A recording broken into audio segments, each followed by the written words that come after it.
we don't necessarily need any of this stuff. We could all like build these things ourselves and stuff like that, but we live not in that world. Phil Panza, we're over at the beautiful 101 Wilson bar over here in Bushwick, New York. What are your craziest nights here? Yeah, I've had a lot of like just long nights here. And then obviously, as you can see, they always play skate footage and yeah, it was just like love at first sight kind of thing. This is a spot that I got introduced to by the guys who opened it 6 years ago, and I drank so much here that I became a partner. Craziest night you've seen at 101 Wilson? Oh my God, dude. Like, is there any moment you remember? Oh, yeah. Gotta get the shot.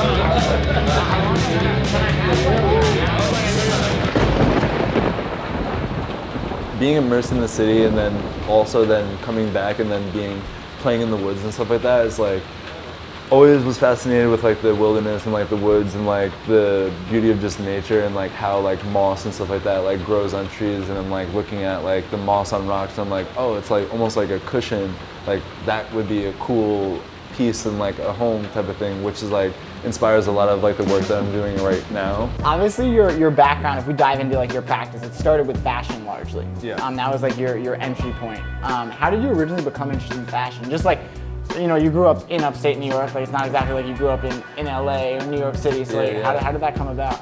Honestly, I have to give a lot to my mom. At the time, like when she was dressing me, I hated it. She would dress me in like velour, like jumpsuits and stuff, and I was like, what the fuck? But like, I look back at my photos and I was like, I was getting fucking fits off. So she like, you know, gave me style and like showed me like, oh, matching things and like putting like colors with other colors and stuff like that. But then the sewing part and actually constructing came from my grandma, where she showed me how to like sew. It sounds like in everyday life, whether it's your work or just like skating or hanging out, it's like you're trying to find this like flow state. And you mentioned when we were talking that like your ADHD in the past was like kind of a bitch, and now it's almost like a superpower in a weird way. It's like gifts and a curse at the same time. So the ADHD is just like gives me a lot of freedom. I will work on one project and then I will look over to another project and be like, oh shit, I forgot I haven't worked on that in a second. It's like, oh shit, now there's just like a whole collection. Because I'm like working at them like simultaneously at the same time, it's coming from like the same energy in a way. I mean, honestly a little bit tipsy now after having a couple beers.